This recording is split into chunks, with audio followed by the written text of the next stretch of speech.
तो art director Nitin Desai ने जो घर सब बनाए थे उस सेट पे, उन घरों के अंदर बाथरूम बनाए गए थे। एक एंगल साहब की तबीयत खराब हुई, लेकिन उन्होंने ठाना कि मैं ये फिल्म कंप्लीट करूंगा, उसके बाद ही मैं यहाँ से जाऊंगा। आशुतोष गोवारिकर के साथ भी यही प्रॉब्लम हुआ, स्लिप डिस्क हो गया उन्हें कि वो आदमी ज़रा भी हिल नहीं सकता। तो ऐसे में आशुतोष गोवारिकर एक चारपाई पे लेट करके, और ऐसे उनके ऊपर में मॉनिटर था और वो देखते हुए लेटे हुए डायरेक्शन करते थे। सोचिए कितनी तकलीफ़ें झेली गई। मेरे एक दोस्त हैं मुंबई में, वो हैं गोपाल यादव नाम है उनका, तो उन्होंने इसमें ग्रामीण की भूमिका की थी। अब आप इससे अंदाज़ा लगाइए कि उन्होंने इस फिल्म के कमाई से एक फ्लैट खरीद दिया था। अब अपूर्व लाखिया के काम करने का तरीका का आप अंदाज़ा इसी बात से लगा सकते हैं कि होटल के बाहर में बस लग जाती थी, सारे एक्टर को 6 बजे आ जाना है और बस छूट जाती थी 6 बजे। आमिर खान को एक दिन अपूर्व लाखिया छोड़ करके चले जाते हैं बस लेकर के, उसमें सारे एक्टर होते हैं। तो इससे बाकी एक्टर के अंदर में ये होता है कि यार जब आमिर खान जो फिल्म का प्रोड्यूसर है, जो फिल्म का हीरो है, उसको जब लोग मतलब छोड़ करके चले जा रहे हैं शूटिंग पर।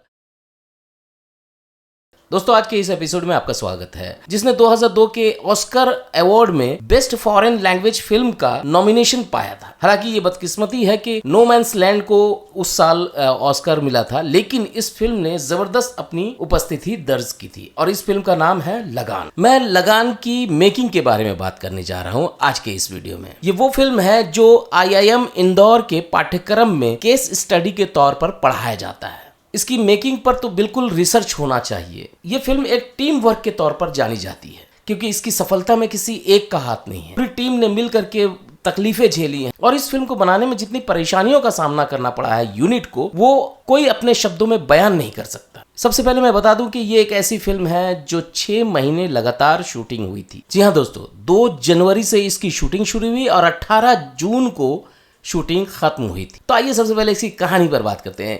इस फिल्म को बनाने से पहले आशुतोष गोवारिकर ने 2 फिल्में बनाई थी। पहला नशा जो एक मर्डर मिस्ट्री थी, और दूसरी फिल्म थी बाजी। बाजी में उन्होंने आमिर खान के साथ काम किया था। ये दोनों फिल्में असफल रहीं। अब इस फिल्म से आप अंदाज़ा लगा सकते हैं कि 2 फिल्में फ्लॉप होने के बाद तीसरी फिल्म बनाने के लिए कोई भी निर्माता इस पर भरोसा नहीं कर सकता। तो आशुतोष गोवारिकर ने अपनी कहानी पर बेहद मेहनत की। वो ज़्यादातर वक्त घर पे ही रहते थे और घर पर ही राइटिंग करते थे, क्योंकि उनके पास कोई ऐसी जगह नहीं थी जहां वो राइटिंग करने जाएं। यहाँ तक कि उनके बच्चे कहने लगे कि पापा, दूसरे बच्चों के पापा जो हैं वो जॉब करने बाहर जाते हैं, आप क्यों नहीं करते। इस तरह की बातें मीडिया में आई।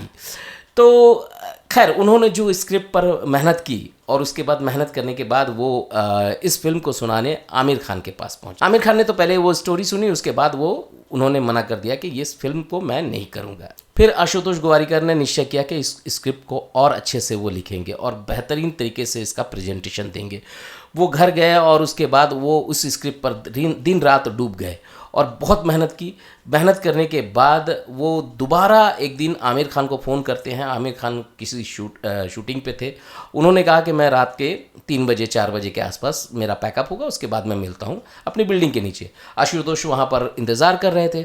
आशुतोष जब वहाँ पहुँचे तो आमिर खान ने उन्हें देखते ही थोड़ा सा शक किया और शक की निगाहों से उन्होंने पूछा, क्या ये वही स्क्रिप्ट है जो तुमने पहले सुनाई थी, अंग्रेज़, लगान और क्रिकेट? तो आशुतोष गोवारिकर ने कहा कि हाँ ये वही स्क्रिप्ट है। आमिर ने कहा मैं ये स्क्रिप्ट नहीं सुनूंगा, मुझे ये फिल्म नहीं करनी है। आशुतोष गोवारिकर ने कहा कि देखो अगर तुम्हें नहीं करना है तो तुम मना कर देना, लेकिन पहले स्क्रिप्ट जरूर सुन लो। तो आमिर खान ने कहा कि चलो सुना दो। तो आशुतोष गोवारिकर ने पूरी तन्मयता के साथ इस स्क्रिप्ट को आमिर खान को सुनाया। जब स्क्रिप्ट कंप्लीट हुई तो आमिर खान की आंखों में आंसू था। उनको लगा ये फिल्म मुझे करनी चाहिए। तो उन्होंने कहा कि ठीक है मैं करूंगा, तुम प्रोड्यूसर ढूंढ लो। आशुतोष गोवारिकर कई प्रोड्यूसर के पास पहुंचे, लेकिन उन्हें ये स्क्रिप्ट पसंद नहीं आ रही थी। कोई भी उस पर पैसे लगाने को तैयार नहीं था।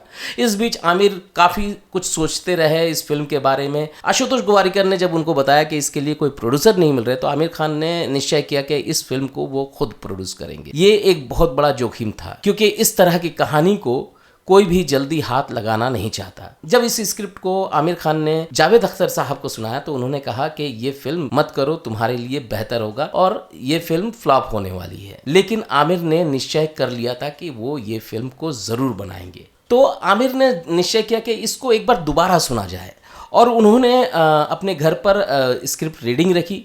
आशुतोष वहाँ पर आए और उन्होंने स्क्रिप्ट रीडिंग की। तो आमिर वहाँ पर उन्होंने अपने परिवार के सारे सदस्यों को बैठाया था, अपने मम्मी पापा को बैठाया था जो कब प्रोड्यूसर भी रह चुके हैं, अपने बच्चों को बैठाया कि फिल्म उनके मुताबिक कैसी लग रही है, उनको मज़ा आ रहा है कि नहीं। खुद भी वो बतौर एक्टर वो इस स्क्रिप्ट को सुन रहे थे। रीना को बैठाया, रीना दत्ता को जो उनकी वाइफ थी, उनको कैसी लगती है, और झामू सुगंध जो फिल्म के फाइनेंसर थे उनको बैठाया। फिल्म की जब स्क्रिप्ट सुनाई गई तो सबको पसंद आई फिल्म की स्क्रिप्ट। तो ऐसे में थोड़ा सा झामू सुगंध ने यहाँ पर ऑब्जेक्शन किया। उन्होंने कहा कि देखो क्लाइमेक्स मज़ा नहीं आ रहा है, क्लाइमेक्स जो बॉलीवुड में चलता है उस तरह की क्लाइमेक्स होनी चाहिए, आखिर में कुछ एक्शन वैक्शन होना चाहिए, या मतलब कहा जाता है कि विकेट निकाल करके जो भुवन है वो जाएगा और रसील जो अंग्रेज़ है उसके सीने में घोंप देगा। तो आशुतोष अड़ गए कि नहीं, क्लाइमेक्स नहीं चेंज होगा, क्लाइमेक्स यही रहेगा जो उन्होंने लिखा है। खैर यहाँ अब निर्देशक की जीत होती है और वो अपने मन मुताबिक काम करना शुरू करते हैं। खैर अब आती है बात कि आमिर खान तो इसमें एक्टिंग करेंगे, तो प्रोड्यूस करते वक्त उनको एक ऐसे जो उनका विश्वासी हो, जो पैसे को संभाल करके और सही दिशा में खर्च करे। तो इसके लिए उन्होंने रीना से कहा कि आप करो, जबकि रीना के पास इस तरह की कोई भी एक्सपीरियंस नहीं थी, लेकिन चूंकि वो फाइनेंशियली थोड़ा सा उनको उन हिसाब किताब में मजबूत हैं, इसलिए उन्होंने ये जिम्मेदारी ली। और आमिर की बहन और आमिर की वाइफ यानी कि रीना दत्ता, इन दोनों ने निखत और रीना दोनों ने मिल करके इसका भार संभाला। लेकिन एक ऐसे शख्स की ज़रूरत थी जो फिल्म के बारे में जानता हो, और एग्जीक्यूटिव प्रोड्यूसर जिसे कहते हैं, और वो बी श्रीनिवास राव को उन्होंने फाइनल किया। उनके पास एक्सपीरियंस था और इस तरह से एक टीम तैयार हुई। आशुतोष गोवारिकर ने लोकेशन के चुनाव करने के लिए पूरे भारत का भ्रमण किया। आखिर में गुजरात का वो जो इलाका है कच्छ, उसको चंपानेर के तौर पर आशुतोष गोवारिकर ने फाइनल किया। ये बी श्रीनिवास के लिए एक शॉकिंग था, क्योंकि उनके तौर पर मतलब इस जगह पे शूटिंग करना बहुत ही मतलब चैलेंजिंग था।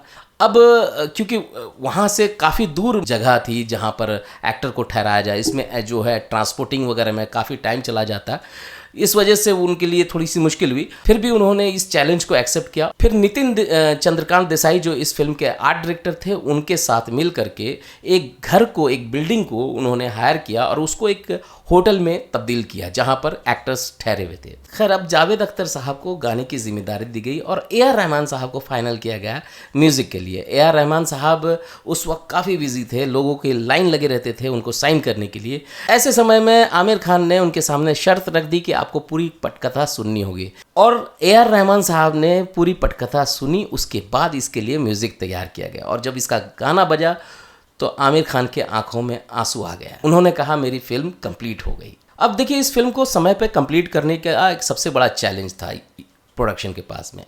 तो ऐसे व्यक्ति को फाइनल करना था जो फिल्म को टाइम पे कंप्लीट करवाए, और इसमें सबसे अहम भूमिका होती है चीफ असिस्टेंट डायरेक्टर की। तो आमिर ने फरहान अख्तर से जब इस बारे में बात की तो उसने कहा कि एक लड़का है अपूर्व लाखिया, जिसने फॉरेन से मतलब कोर्स करके आया है और वो ये जिम्मेदारी संभाल सकता है। तो फर्स्ट एडी के तौर पर अपूर्व लाखिया को फाइनल किया गया। अपूर्व लाखिया ने मूवी मैजिक नाम से एक सॉफ्टवेयर था, उसकी सहायता से फिल्म की शेड्यूलिंग की, अच्छे से डिज़ाइनिंग की, और उसके सहारे और अपने साथियों के सहारे इस फिल्म को समय पर कंप्लीट करने में कामयाबी हासिल की। अब अपूर्व लाखिया के काम करने का तरीका का आप अंदाज़ा इसी बात से लगा सकते हैं कि सुबह 6 बजे का कॉल टाइम होता था, होटल के बाहर में बस लग जाती थी, सारे एक्टर को 6 बजे आ जाना है और बस छूट जाती थी 6 बजे। अगर कोई भी थोड़ा सा भी लेट करता 5 मिनट तो बस उसके लिए खड़ी नहीं होती थी और निकल जाती थी।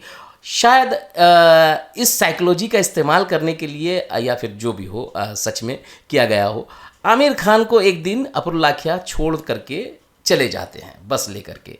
उसमें सारे एक्टर होते हैं, तो इससे बाकी एक्टर के अंदर में ये होता है कि यार जब आमिर खान जो फिल्म का प्रोड्यूसर है, जो फिल्म का हीरो है, उसको जब लोग मतलब छोड़ करके चले जा रहे हैं शूटिंग पर, तो हमारे साथ क्या होगा। तो दूसरे दिन से लोग समय पर आकर के बस में बैठ जाते थे।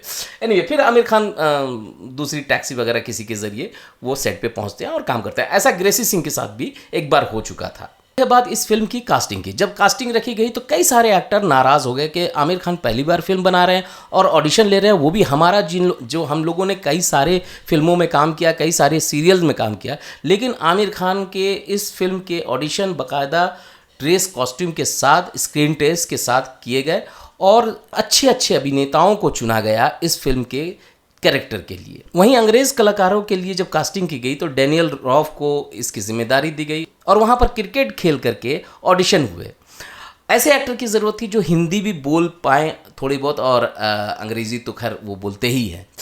तो डैनियल रॉफ ने अपने काम को अंजाम दिया, लेकिन कुछ कास्टिंग से आमिर खान राज़ी नहीं थे। इसको लेकर के रीना और आशुतोष दोनों आमिर पर नाराज़ भी हो गए, लेकिन आमिर ने उसके लिए कुछ पैसे दिए कि भाई प्रोडक्शन कॉस्ट जो अगर गया है वो बर्बाद हुआ है तो लो, पैसे लो और दोबारा ऑडिशन करो। इस तरह से कास्टिंग में कोई भी कॉम्प्रोमाइज़ नहीं की गई। वैसे तो पूरी फिल्म में कहीं पर भी कोई कॉम्प्रोमाइज़ नहीं की गई। तो इस तरह से परफेक्शन के साथ में काम करने की आमिर की जो आदत है वो इस बात से दर्शाती है कि वो पैसे चाहे जितने भी लग जाए, काम परफेक्ट होना चाहिए। और इसी तरह से ऑडिशन लेकर के कास्टिंग की गई। लेकिन यहाँ पर एक मामला आके फंस जाता है। अब देखिए, फिल्म की जब शूटिंग शुरू हुई तो काफ़ी सारी परेशानियों का सामना करना पड़ा। जो कैरेक्टर आर्टिस्ट फाइनल किए गए थे उन्होंने कभी लिपसिंग की नहीं, कोई गाना ऐसा गाया नहीं, तो उनकी लिपसिंग में बहुत प्रॉब्लम आ रही थी, वो गाना गा नहीं पा रहे थे। फिर जावेद अख्तर साहब और ए आर रहमान साहब को सेट पे बुलाया गया, वो आ कर के उन कैरेक्टर आर्टिस्ट के साथ में रिहर्सल करते हैं और फिर वो जा कर के वो शॉट देते हैं। तो दूसरे दिन वो गाना शूट होता है। हालांकि उससे एक दिन पहले एक भी शॉट ओके नहीं हो पाए थे क्योंकि कोई भी लिपसिंग नहीं कर पा रहा था। एक और प्रॉब्लम इन कैरेक्टर आर्टिस्ट के साथ ये थी कि ये सब एक्टर थे, इन्होंने कभी क्रिकेट भी नहीं खेला था। तो इसमें बहुत सारे ऐसे एक्टर थे जैसे अखिलेश मिश्रा, वो एक भी बॉल हिट नहीं कर पा रहे थे और आशुतोष गोवारिकर खूब चिल्ला रहे थे। बाद में उनके क्लोजअप शॉट लगा करके और ऐसे हुक करते हुए उनके शॉट लिए गए क्योंकि ये प्रॉब्लम आ रही थी। और अंग्रेज़ कलाकारों के साथ में ये था कि उनकी जो भी कास्टिंग हुई थी वो तो क्रिकेट खेल करके ही हुई थी, तो वो अच्छा क्रिकेट खेल रहे थे। लेकिन हम जो भारत के हमारे कलाकार थे, जो कैरेक्टर आर्टिस्ट थे, उनके साथ ये प्रॉब्लम आ रही थी जिसकी वजह से आशुतोष को काफ़ी सारी परेशानियों का सामना करना पड़ रहा था। एक परेशानी और आ गई, वो ये थी कि एक हंगल साहब जो उस फिल्म में एक सरपंच का रोल कर रहे थे, मुखिया का रोल कर रहे थे, वो जो वहाँ पे बाथरूम था उसमें स्लिप करके गिर गए थे। अब देखिए, वहाँ पे बाथरूम किस तरह के बनाए गए थे। अक्सर शूटिंग में वैनिटी वैन का इस्तेमाल होता है, लेकिन वैनिटी वैन वहाँ खड़ी नहीं की जा सकती थी क्योंकि लॉन्ग शॉट में वो दिख जाते। तो आर्ट डायरेक्टर नितिन देसाई ने जो घर सब बनाए थे उस सेट पे, उन घरों के अंदर बाथरूम बनाए गए थे। तो वो खैर एक हंगल साहब की तबीयत खराब हुई, लेकिन उन्होंने ठाना कि मैं ये फिल्म कंप्लीट करूँगा, उसके बाद ही मैं यहाँ से जाऊँगा। और वो उसी दरमियान दर्द में कराहते हुए शॉट दिए। वो कहते थे कि मैं काम करते हुए मरना चाहता हूँ। खैर, ये तो ए.के. हंगल साहब की बात होगी। आशुतोष गोवारिकर के साथ में भी यही प्रॉब्लम हुआ, स्लिप डिस्क हो गया उन्हें। और स्लिप डिस्क का दर्द जानते ही हैं जिन लोगों को है कि वो आदमी ज़रा भी हिल नहीं सकता। तो ऐसे में आशुतोष गोवारिकर एक चारपाई पे लेट करके, और ऐसे उनके ऊपर में मॉनिटर था और वो देखते हुए लेटे हुए डायरेक्शन करते थे। सोचिए कितनी तकलीफ़ें झेली गई।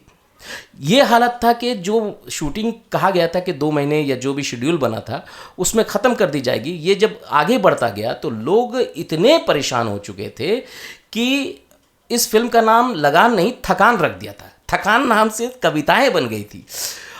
हालांकि इसमें बहुत लोगों का फ़ायदा भी हुआ। मेरे एक दोस्त हैं मुंबई में और वो हैं गोपाल यादव नाम है उनका, तो उन्होंने इसमें ग्रामीण की भूमिका की थी। अब आप इससे अंदाज़ा लगाइए कि उन्होंने इस फिल्म के कमाई से एक फ्लैट खरीद दिया था। आपको यकीन नहीं होगा। देखिए, उस ज़माने में सन 2000 के आसपास की बात है कि मीरा रोड में शांति नगर और साई बाबा नगर वगैरह में या गोरेगांव के शिवशाही प्रकल्प, इन इलाकों में भी जो फ्लैट मिलते थे 1 रूम किचन या 1 BHK, आप यकीन मानिए कि 2-2.5 लाख के आसपास इनके रेट होते थे।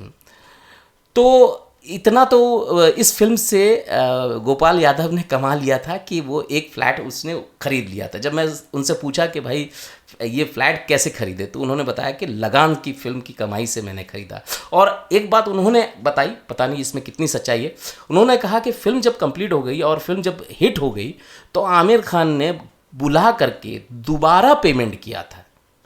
तो जो भी ये 6 महीने लोगों ने इतनी तकलीफ़ें झेली, उसका फ़ायदा तो हुआ लोगों को।